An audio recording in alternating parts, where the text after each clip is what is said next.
এই তো সেদিন মাত্র হুথিকে মোকাবেলায় লোহিত সাগরে অবস্থিত বিমানবাহী রণতরী ইউএসএস হ্যারি এস ট্রুম্যান থেকে পড়ে যায় একটি যুদ্ধবিমান।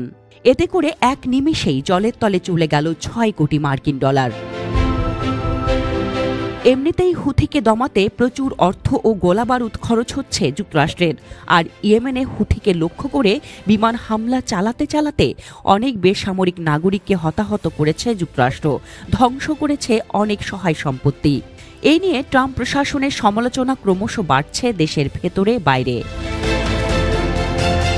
যে রণতরী থেকে বিমান হামলা চালাচ্ছে যুক্তরাষ্ট্র, সেই ইউএসএস হ্যারি এস ট্রুম্যান নাকি লোহিত সাগর থেকে যে কোনো মুহূর্তে বিদায় নেবে, এমনটাই দাবি করছে ইয়েমেনি বাহিনী বা হুথি ওরফে আনসারুল্লাহ। তবে মার্কিন নৌবাহিনী আগেই জানিয়েছে, দুর্ঘটনা ঘটলেও ইউএসএস হ্যারি এস ট্রুম্যান ও এর যুদ্ধবিমানগুলো বরাবরের মতোই ইয়েমেনের ভূখণ্ডে হুথিকে লক্ষ্য করে বিমান হামলা এবং লোহিত সাগরের উপকূলে অবস্থান নেয়া হুথির বিরুদ্ধে রণতরী থেকে গোলাগুলি চালিয়ে যাবে। কেননা এই রণতরী মোতায়েনের মেয়াদ আরও ১ মাস বাড়িয়েছেন প্রতিরক্ষামন্ত্রী পিট হেগসেথ। ইয়েমেনি বাহিনীর বরাতে দেশটির আল মাসিরাহ টেলিভিশন বলছে যে ইয়েমেনি বাহিনীর ক্রমাগত ড্রোন ও ক্ষেপণাস্ত্র হামলায় ট্রুম্যান সরাসরি আঘাতপ্রাপ্ত হয়েছে কিনা জানা নেই, তবে রণতরীটি শিগগিরই লোহিত সাগর থেকে চলে যাবে।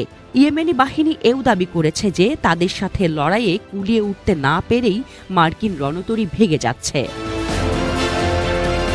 ঘটনা সত্যি হলে এটাই প্রথম নয় যে ইয়েমেনি বাহিনীর আক্রমণের মুখে মার্কিন বিমানবাহী রণতরী লোহিত সাগর ছাড়বে।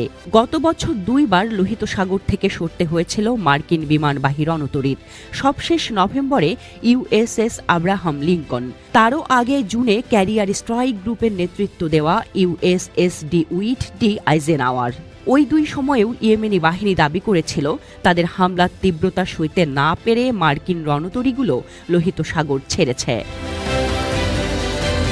ইয়েমেনি বাহিনী প্রায় প্রতিদিনই উপকূল থেকে লোহিত সাগরে মার্কিন রণতরীগুলো লক্ষ্য করে ক্রুজ ও ব্যালিস্টিক ক্ষেপণাস্ত্র এবং ড্রোন হামলা চালাচ্ছে এর সমন্বিত ইউনিটগুলির মাধ্যমে।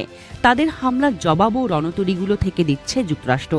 একই সঙ্গে ইয়েমেনের স্থলভাগে চালানো মার্কিন বিমান হামলা ঠেকাতে আকাশ প্রতিরক্ষা ব্যবস্থা ব্যবহার করে আসছে ইয়েমেনি বাহিনী। ইউএসএস হ্যারি এস ট্রুম্যান রণতরীটি কয়েক মাস ধরে লোহিত সাগরে অবস্থান করছে এবং হুথির বিরুদ্ধে সামরিক অভিযানে জড়িত। মার্কিন সেন্ট্রাল কমান্ড সেন্টকম জানিয়েছে সামরিক বাহিনী প্রতিদিন হামলা চালাচ্ছে। এই হামলায় যুদ্ধ বিমান, বোমারু বিমান, জাহাজ ও ড্রোন ব্যবহার করা হচ্ছে।